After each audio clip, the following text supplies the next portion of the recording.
अस्सलाम वालेकुम नाज़रीन, एक नई वीडियो में खुश आमदीद। हल्की फुल्की भूख में कुछ मज़ेदार खाने का अगर आपका मूड है और आपके किचन में आलू मौजूद है तो आप इस रेसिपी को किसी टाइम भी ट्राई कर सकते हैं। तो इसको बनाने के लिए सबसे पहले मैंने लिए हैं कच्चे आलू। तकरीबन दो उधर दरमियानी साइज के आलू थे और दो छोटे साइज के आलू थे। और आधा किलो से कम ही आलू का मैं इस्तेमाल किया। कच्चे आलू लेंगे और ग्रेटर की मदद से अच्छे से हमने ग्रेट कर लेना है और फाइन सा हमने इसको बना लेना है। ये देखिए, मैं ग्रेटर का जो इस्तेमाल कर रही हूँ वो मोटे साइज का ग्रेटर का हम इस्तेमाल करें। और अच्छे से मैंने इसको ग्रेट कर लेना आलू को, तमाम आलू को ग्रेट करने के बाद हमने इसको ठंडे पानी का, जो यह ठंडा पानी होता है फ्रिज का, उसके साथ हम अच्छे से इसको स्टेन कर लेंगे।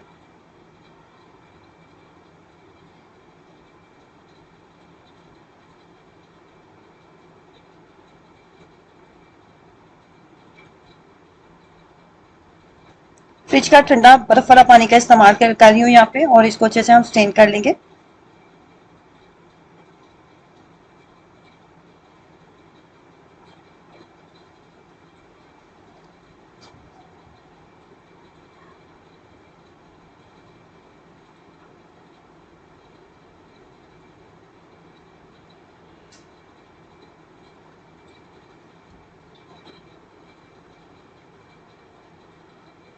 अच्छे से स्टेन करने के बाद 2 से 3 खाने के चम्मच लूंगी कुकिंग ऑयल।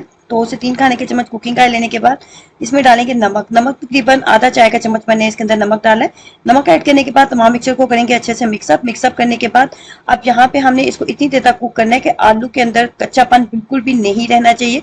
आलू मुकम्मल तौर पे अच्छे से कुक हो जाने चाहिए। फाइनली कुछ इस तरह। अगर आपको लगे कि इसके अंदर थोड़ा सा पानी आपको डालने की जरूरत है तो आप डाल सकते हैं, वैसे पानी डालने की जरूरत नहीं होती, फ्राई करते हुए ही बहुत अच्छे से ये कुक हो जाते हैं। ग्रेटर का इस्तेमाल मैंने इसी वजह से किया था। उसके बाद मैंने इसके अंदर चिली फ्लेक्स का इस्तेमाल किया, तकरीबन 1 चाय का चम्मच चिली फ्लेक्स का इस्तेमाल करूंगी। और उसके बाद हम इसके अंदर थोड़ा सा सब्ज धनिया भी ऐड करेंगे। अगर आपके पास सब्ज प्याज मौजूद है तो आप वो इसके अंदर ऐड कर सकते हैं, मेरे पास मौजूद नहीं था, इससे मैंने सब्ज धनिया इसके अंदर डाला है। उसके बाद कॉर्न फ्लोर इसके अंदर जाएगा, कॉर्न स्टार्च जिसको बोला जाता है, अमूमन ग्रेवी को थिक करने के लिए जिसका इस्तेमाल किया जाता है। कॉर्न फ्लोर इसके अंदर जाएगा और तकरीबन 1 प्याली के करीब जो है मैं कॉर्न फ्लोर इसके अंदर ऐड करूंगी कि इसके अंदर जितना भी आलू के अंदर मॉइस्चर है वो तकरीबन अच्छे से खत्म हो जाए। और इसको हम किसी भी शेप में लाना चाहते हैं तो अच्छे से हम इसको शेप में ले आए। उसके बाद नीचे मैंने बटर पेपर का इस्तेमाल किया, ऊपर हम इसके ऊपर रखेंगे प्लास्टिक शीट। प्लास्टिक शीट को रखते हुए बेलन की मदद से अच्छे से इसको इस तरीके से सेट कर लेंगे। अच्छे से सेट करने के बाद इसके किनारों को साफ कर लेंगे और इसको एक अच्छी सी हम जो है चौकोर शेप में ले आएंगे।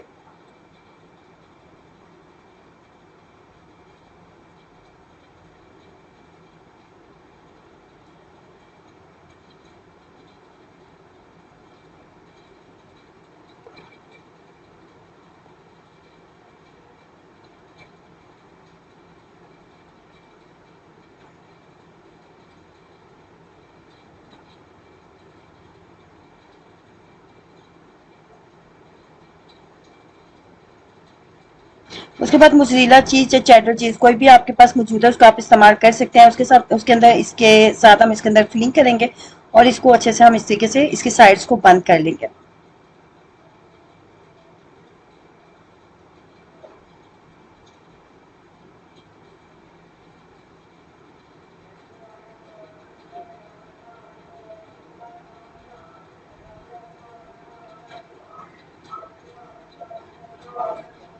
अच्छे से हम इसकी साइड्स को कवर कर लेंगे।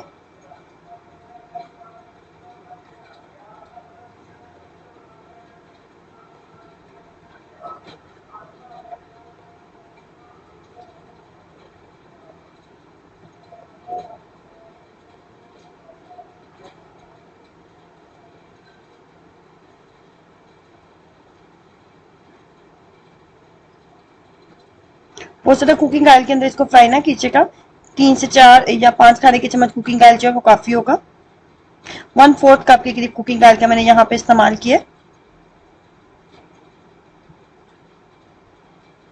जो कॉर्नफ्लोर हमने इसके अंदर डाला है वो इसको एक्स्ट्रा क्रिस्पी बनाएगा। जब मैं इसको आप इसको फ्राई करेंगे तो आपको बिल्कुल भी नहीं लगेगा कि ये ऑयल के अंदर फ्राई किए गए। ये इसको खाने से आपके मुंह में ऑयल आएगा तो आपको ऐसा कुछ भी एहसास नहीं होगा। ये बहुत ज़्यादा क्रिस्पी और बहुत ज़्यादा टेस्टी बनने वाली रेसिपी है, तो ट्राई करें इस मज़ेदार सी रेसिपी को और अपना एक्सपीरियंस वैसा जरूर शेयर कीजिएगा। वीडियो को लाइक करना और चैनल को सब्सक्राइब करना मत भूलें। अल्लाह हाफिज़।